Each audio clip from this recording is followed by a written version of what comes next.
Welcome to the Sales Lead Dog Podcast, hosted by CRM technology and sales process expert Christopher Smith, talking with sales leaders that have separated themselves from the rest of the pack. Listen to find out how the best of the best achieve success with their team and CRM technology. And remember, unless you are the lead dog, the view never changes. Welcome to Sales Lead Dog. Today I have joining me for this episode Jean-Sebastien Guy of MicroLogic. Jean, Hi, welcome Chris. to Sales Lead Dog. Thanks, Chris. Thanks for having me. Looking forward to it. Yeah, tell me a little bit about MicroLogic. Sure. So MicroLogic is a cloud service provider. So we're a Canadian-based business.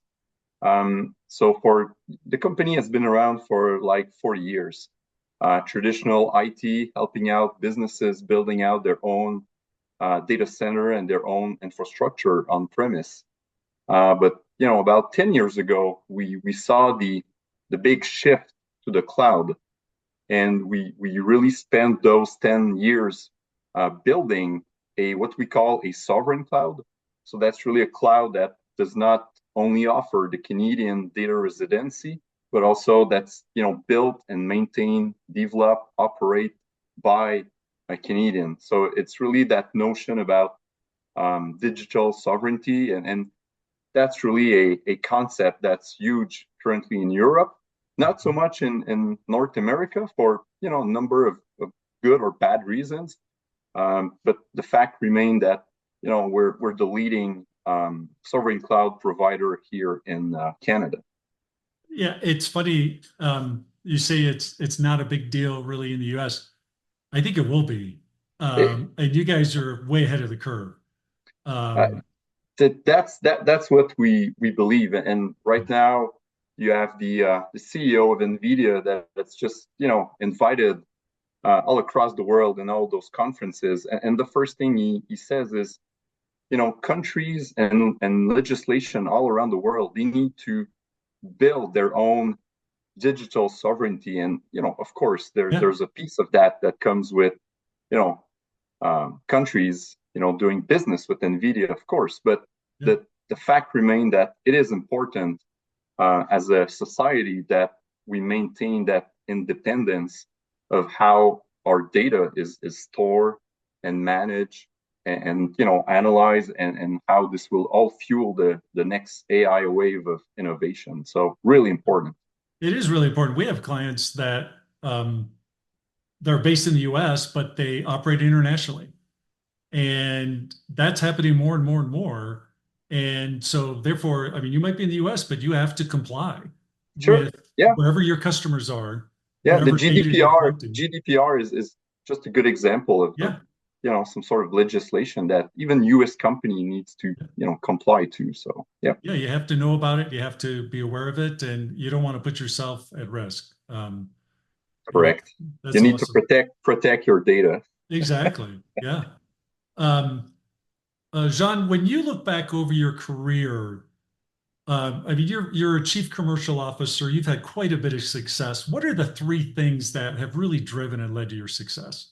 Yeah. So the first thing's got to be like great coaching. So very early in my career, I was lucky enough to really have great managers, great coaches that, one way or another, they pushes you, right? They know your limit, they know your potential, and they just know the button to push to make you just do the extra mile because they know you can do it, right? So not talking about the managers, it's just, using the whip to but really someone that knows how to they just know your potential, right? And they know you can do better, and they really pushes you to the limit. So that's the first thing. Second thing is, as a manager, you have all these trainings across your career, and for some reason they teach you about being data driven, like you need to make data informed decision. You need to use data, you need to use KPI, you need to use all of this. But as you're progressing to your career, you realize that it is very important. No argument there. But you come to really appreciate your gut feeling. And the thing you learn is the gut feeling, the stuff that, you have inside is based on data points. In fact, it's based on millions and millions of observations that we're making without even knowing it. And that's really what tells you about, do I feel good or not about this? Yes, it's feelings, it's intangibles, but at the end of it, that's probably the best AI model ever built. It's there, it's free, it's always up to date, and it constantly feed with new data point and new observations. So really, like, trust your gut feeling. Learn to appreciate the KPIs and data-driven decision, but really trust your gut feeling. That's super important. Yeah. The last thing would be humility. So, like, be humble. Be humble for the coaches that you have. Be humble for the managers that invested in you, for the colleagues that you had. Tell me who's a great sales guy, and I'll tell you who's a great pre-sales guy, who's a great, lead architect for this project or this implementation. That's really a team sport here. So as you get, recognized, and as you move up the ladder, you really need to be humble and give back credit. Otherwise, it's hard to well, and in sales, it's so easy to get the big head, right? So it's be humble, really important. Yeah. I got to ask you about the hockey stick on the wall over your Sure. shoulder. There's a story there. Tell me the story. Yeah, so that's actually a hockey stick from Mario Lemieux. Like, for those who follow hockey just a little bit, they know about it, That right? name. Yeah, you know that name, one of the best player ever. And it was just way back then, when the Nordiques used to be here playing in Quebec. The Penguins were in town, and then some people, they know someone who knows someone who knows someone, and Mario just gave him like 10 hockey sticks with his autograph on it, and I was just lucky enough to put my hands on one of those 10 hockey sticks. So yeah, it's a pretty cool item to Oh, it just is. display on your wall, right? So Yeah, it's a good example too. Be nice to people. Be nice to everybody, because you never know when they're going to have a hockey stick that you can get your exactly. hands on. Yeah. And funnily enough, I'm in the SaaS business for the Yeah. last like 10, 15 years.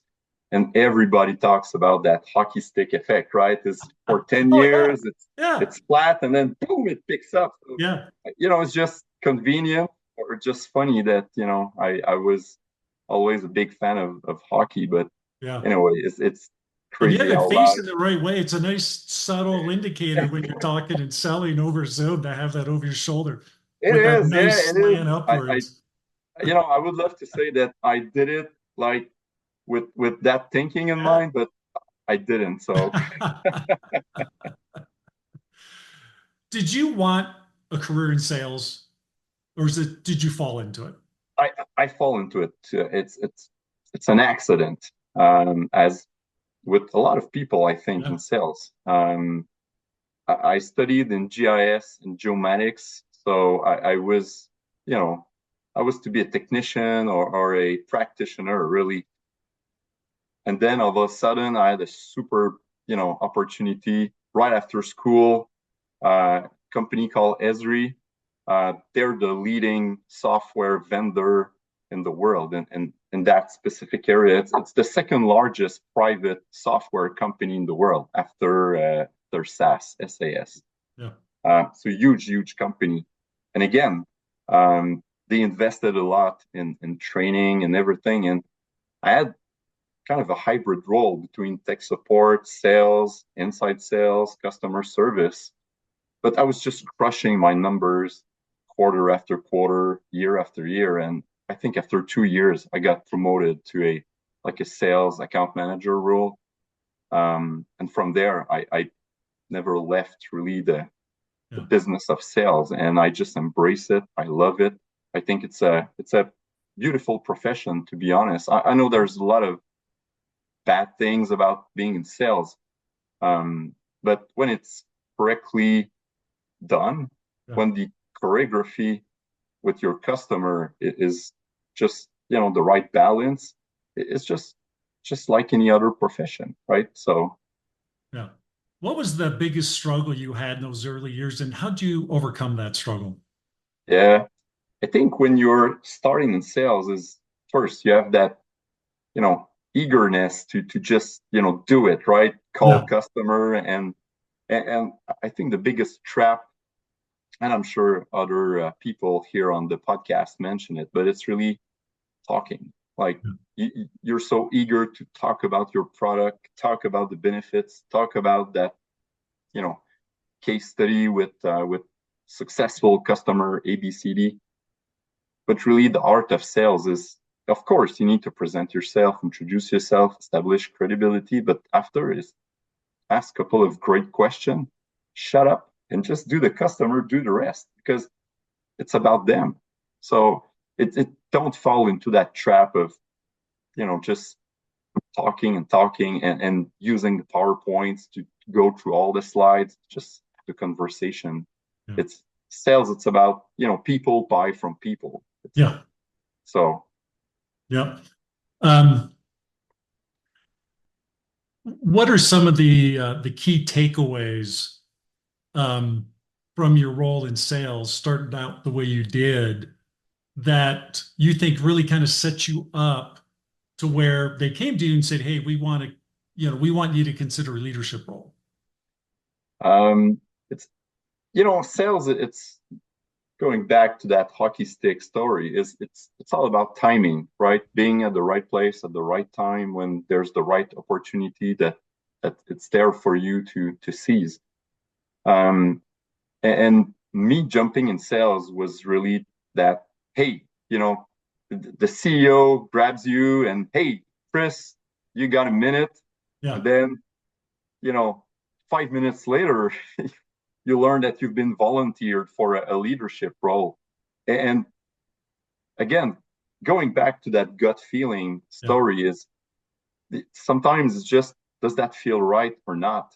And if that feels right, just just do it, right? Just don't overthink it. Don't measure the pros and cons. Just Yeah. go with your gut feeling. So that's really how I stepped in. What got me there is I don't know, that's probably a question for the CEO back then. Yeah. But I think some of the quality I mentioned earlier, like, are you a team player? Do you have the, like, the sponsorship from your peer, from your colleague, or are you the one that always try to push for his own stuff and play his own game, or are you the one that trying to, you know, get people together? Because that's really what's leadership about. It's not about your own single contribution. It's how you can put a team of people together that maybe it doesn't naturally fit well together, and then you create something that's bigger and better with these people. So that's, and of course you can go to school for that and learn Yeah. how, you know, to practice it and everything, but really there's nothing beats like actually doing it and trying it. So Yeah. Let's talk about building a team. Um, I want you to think about the best person you've ever hired, person that's yeah, just crushing it, rock star. What about them is making them a rock star? What's making them stand out from everyone else? it's hard to point one single thing, right? It's always There's usually many, more than one. Yeah. it's many little things here and there. But again, the personality, being likable, in sales, it's, I mean, you need it, right? Yeah. You can't have it if people don't relate quickly to you. It's hard to reinvent, right? It's Yeah. how to, so it's one of these natural things. You have it or you don't have it. Um, but really that, you know, go-getter attitude, Yeah. like they wake up in the morning and they, you know, they're in the shower, they're thinking about how they will approach this new client, or they will, manage this objection, or they will push for the next proposal. So they really think about all the time how to make it happen, Yeah. So that attitude, that energy is really, to me, what distinguish like great people. Then after, there's all the hard skills that you can perfect with time. You can have training, you can have coaching, like how to ask good question, how to handle objection, how to talk to CEOs, how to build a business case and an ROI, how to do this and that. And these are all things, you can learn with time. But to me, the soft aspect of it Yeah. is personality, the drive, the energy, Yeah. the eye of the tiger, really. Yeah, big time. How Yeah. has your hiring process evolved over your career? Because we all have our stories of like just train wreck hires where you thought they're going to be great and for whatever reason it didn't work out. And we have to learn from those mistakes, because I'm one of those people. I believe it's really not about the person that couldn't succeed in the role. It's usually you hired the wrong person for that role. That Yeah. you got to own that and have to learn from that. For you, how have you evolved in your Yeah. process? It again, going back to your early stage career as a manager, you tend to put the blame on the individual very easily and rapidly. And to your point, I think it's a big mistake. It's, of course, it's never, black and white, or Right. it's always a shared responsibility. But to some extent, you as a company, as a corporation, you need to look yourself in the mirror and ask, did we really had a great onboarding plan in place? Have we put all the efforts to train that person on our processes or tools, or the way, or methodology, or the way we do things? And very often you realize, hey, maybe we missed this, or we did wrong with that part. Then again, for some reason, you put 2 or 3 people that got hired at the same time, that had the same resources at their disposal, the same colleague, the same, manager, the same coach. And you'll find that one person out of 3 that they did it, right? Yeah. They had success. So that's why it's never a 1 and 0. It's always a shared responsibility, to your point. But when you hire people later on in your career, it's the same in sales, right? It's asking the tough question early on. Yeah. Had so many people having interviews, sending their resume, and you look at it and you're like, my God, that's a great candidate, like perfect fit. Yeah. And then you ask, for example, hey, simple question, have you ever carried a quota? Yeah. Well, not really. It was a shared team quota, blah blah blah. But so that's how you recognize. And I'm not saying that if you never had a quota on your head, you won't be making a great salesperson. That's not the point. But is you need to ask sometimes those hard questions early on. Even if it's heartbreaking, you need to ask them. That's a lesson I had to learn. I used to think like, oh, I need to convince them to come work for us, and I need to sell them, and I saved those hard questions to the end, only to find out I just wasted an hour talking to someone I'm not going to hire. Yeah. And it's been a game changer for me. Like I want to ask all the questions that's going to eliminate them as a candidate right up front. Yeah. And because I'm doing them a favor. I'm not wasting their time. I'm not wasting my time. Yeah. And so I do that initial like screening interview, all the toughest questions I've got. If you make it through that, then now I'll give you an hour. Yeah, you're right. That's actually a good practice, right? To put in place. So totally. Yeah, totally. Yeah. What when you look at your sales team, what are you looking for in terms of attributes for leadership roles, people you Yeah, want to move into a leadership role? yeah. Um, Again, going back to my own, let's say, story, when and throughout my career, I had the opportunity to promote people, right?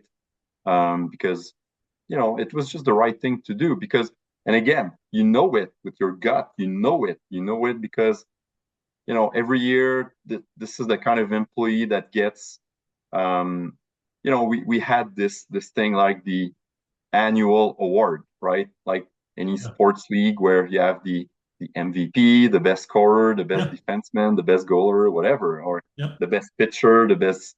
So um, when some of the names they just come back every quarter, Yeah. every year, this person is being nominated by his peer for, then you know that that person is not exceptionally good at what they do, but they also have the um, like people just follow them. They have this natural leadership, and leadership sometimes it's about being good at great delivering great speech or inspiring people, whatever.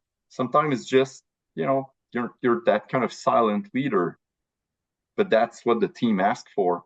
So in sales, of course, we're used to have talkative leaders, right? That's the nature of who Yeah. we are in the business of sales. Yeah. But if you work with a technology team like product engineering, a professional service team, they may not be so inspired by that person that's super talkative. Maybe Yeah. they're more inspired by someone that know their stuff and they're the best at what they do, and that's the person they follow through. Yeah. So also, and I'll just position myself over and above sales, and leadership is just not just in sales, but it's really understanding what the team or the line of business asks for. Yeah. Oh, yeah. So, and then you have a better sense of what kind of leaders I need for those teams and that line of business. Right. When you came into your current role, and maybe if you can't talk about your current role, maybe it's a previous role. Um, how do you like to approach that first 90 days Yeah, when you're in a new role? yeah. The 30, 60, 90 days plan, right? So Yeah. Yeah. culture, it's super important to um, just embrace the culture, learn the culture, all the intangibles. Of course, you have all those, hey, this is the process for, you know, process A, process B, the sales process, the pre-sales process, your expense report process, whatever, Yeah. right? All Yeah. the fundamentals. But to really come to appreciate a business and better understand where they've been, to picture yourself where they need to be, is you need to just immerse yourself in the culture, the values of the company. Talk to everybody, like from HR to the finance team, to the legal team, to the technology team, no matter which position you have. But you need to understand the dynamics between the departments and everything. Of course, you need to build rapport with your own team, whether it's you have 10, 12, 20 people. Maybe it's your peer too. So if you're part of the management team or the exec team, try to build rapport with your peer because that's your team. Yeah. If you're a sales VP, for example, of course you're going to manage a bunch of you know territory manager, account executive, whatever, but that's your direct report. The team that you belongs to is the exec team or the Yeah. management team, and those are the people you need to build rapport with. So Yeah. No, I'm a big believer in that. yeah, Um, Contrast that with maybe you're in the role a year now. I'm just starting into my second year. How does your role evolve, or how have you like to tackle that? You've got a full year under your belt. Now it's year two. What are you focused on that second year? Yeah. Second year is really about immersing yourself with where do you need to be? Where do you need to bring the company 12, 24, 36 months from now? Need to get alignment with the CEO or the COO or whatever, all the C-suite, and make sure that you really understand the strategic plan, like the 3-year strategic plan. Make sure you come up with your own plan for how your business unit is going to contribute toward those corporate objectives. And that's why in the first couple of months and quarters, that's why you need to build rapport with the CFO or the CIO, whatever, just to make sure that whatever you're going to design Yeah. on your table is relevant and makes sense and fit in the overall grand scheme of things. Otherwise, it again it creates just forces that don't, plug together and don't contribute to the same corporate objective. So second year is like start of your second year or complete year is really execution, right? The first year is about immersing yourself in the culture, the people, learning especially in sales is learning the value prop, the differentiator. But then the second year is you need to act. You need to act now. You need to get going. You need to deliver results. You need to produce. So it's really about execution. No, I love that. Because ultimately that's what you're measured on. Well, and I'm glad you bring it up. Is that's the first thing you need to understand is Yeah. what you're being measured on. Is because in sales, of course, we all know it's the monthly closing, the ARR, the whatever the metric you're being measured on, but it varies from one business to another. They don't use the same KPI, they don't use the same metric. So it's super important to understand that because the last thing you want is again, hey Chris, we're glad you did this and that, and thanks, but by the way, Yeah. this is not contributing, right? So Yeah. you're like, oh my God, you never Yeah. told me. Yeah. Well, you never asked, so Yeah. ask for it. Yeah. Yeah. You better know what you're there for and how you're being measured.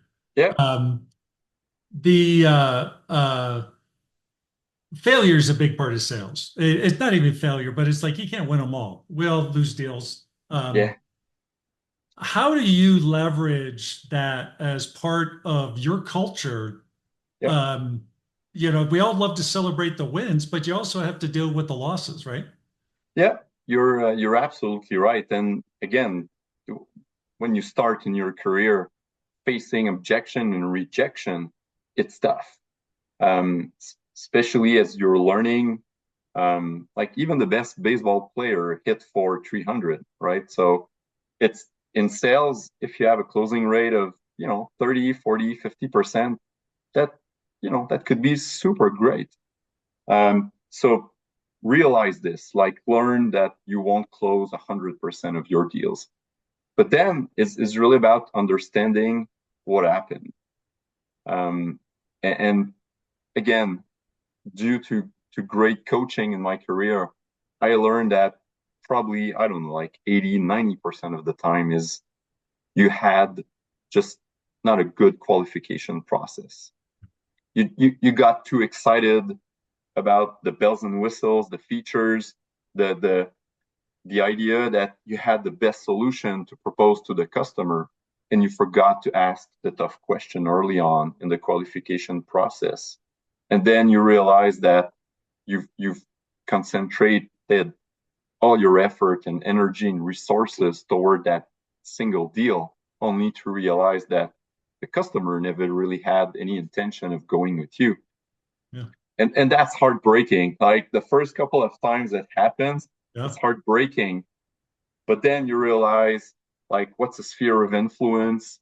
Was I, talking with the decision maker? With, did I had a champion? Did I had, and just the basic question, like, what Oh, was yeah. their budget? Where Yeah. do you stand from a competition standpoint? What's their timeline? What was driving the urgency to and what was the cost of status quo? Like, could they continue to operate the way they've always been, or so? And then after 2, 3, 4, 5 times, you just improve.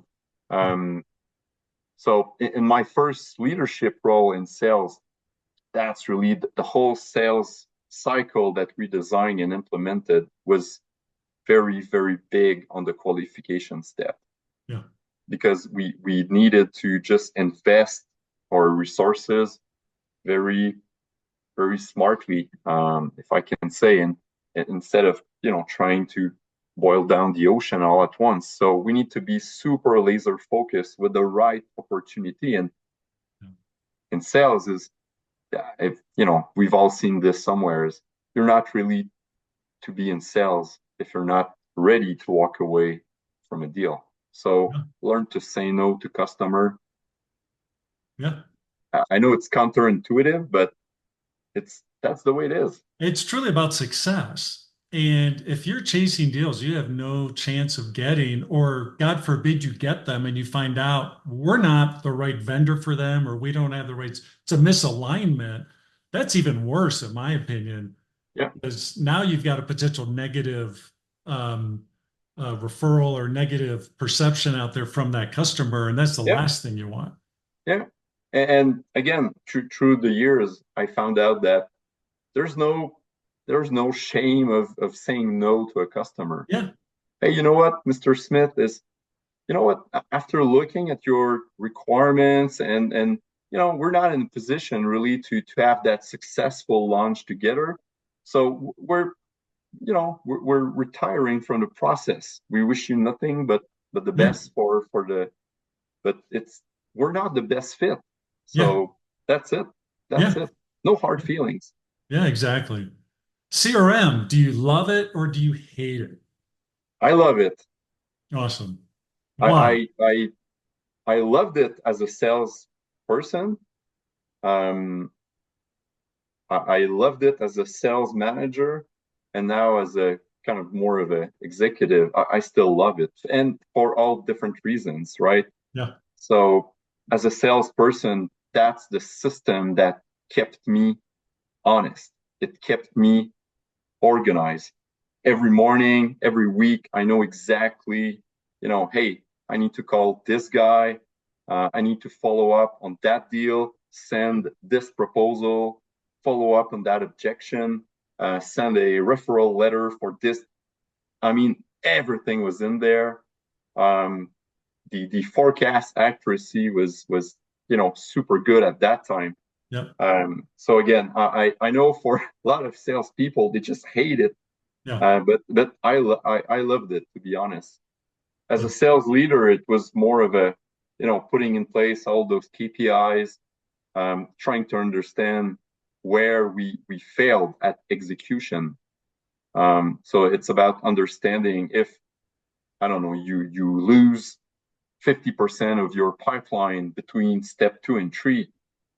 Why? There's got to be a problem there in terms of execution. If your sales cycle is, I don't know, like 200 days, it's way too long. Is how can you shorten that, and where in the journey, in the steps, you can shorten it. And then as a more of exec, it's really about just having predictability on revenue, cash flow for the business, trying to balance the scorecard. But it's super important. It's to me, it's you can't be in sales and not having a CRM. It's a big mistake. Big mistake is. Yeah. One of the questions I always ask people when I'm talking about CRM is, what's your why behind the CRM? So if you're trying to talk to, frontline salesperson, you have a why for them, but then you also have a why for the CEO, about why CRM is important to him as the business overall. What's your why message for your business? I don't think there's one why message. And the reason I'm saying this is every business is different.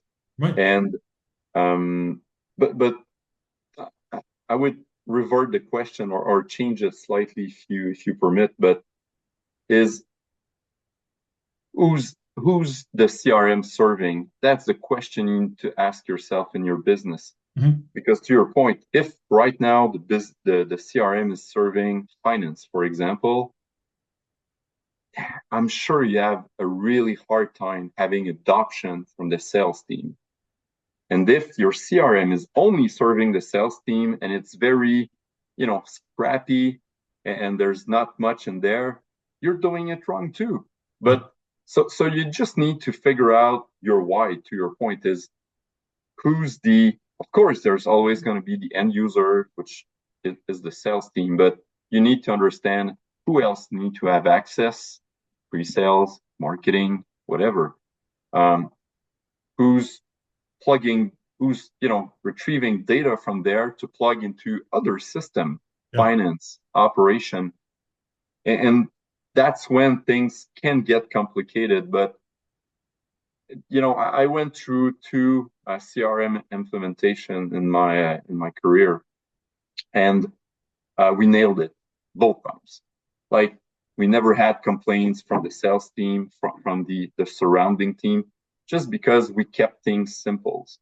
Mm-hmm. We and not try to diverge too much from the out of the box, because then afterward it's just a nightmare to maintain the solution and everything for obvious reasons.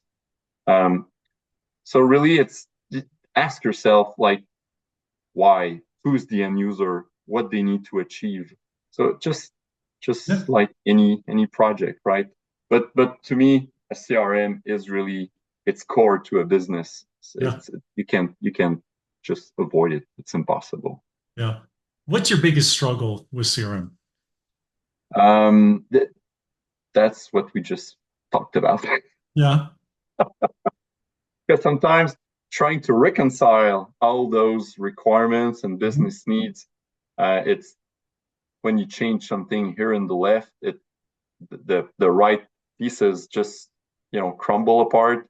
And then if you try to build up this piece, then whoop, this piece crumbled.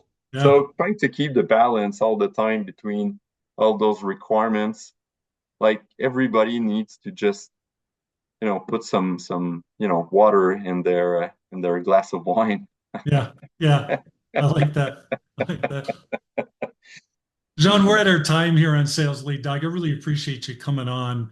If people want to reach out, connect with you, if they want to learn more about MicroLogic, what's the best way for them to do that? LinkedIn. That's very active on LinkedIn. So the website. If people want to reach out by email, just they can contact me on LinkedIn, and we'll exchange email addresses. So, but yeah, very active on that platform. So I'm there. That's awesome. We'll have that information on our show notes. So you can get that in impellercrm.com/sales lead dog, where you'll get not only show notes for this episode, but all our 100+ episodes of Sales Lead Dogs. Be sure to check that out and subscribe so you get all our future episodes as well. Jean, really appreciate you coming on. It's been great talking to you, and welcome to the Sales Lead Dog Pack. Thanks, Chris. Thanks for having me. It was fun. It was fun doing it, prepping for it, and I hope people enjoyed the episode.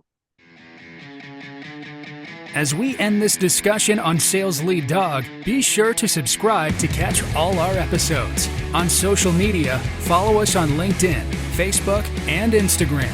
Watch the videos on YouTube, and you can also find our episodes on our website at impellercrm.com/Sales Lead Dog. Sales Lead Dog is supported by Impeller CRM, delivering objectively better CRM for business, guaranteed.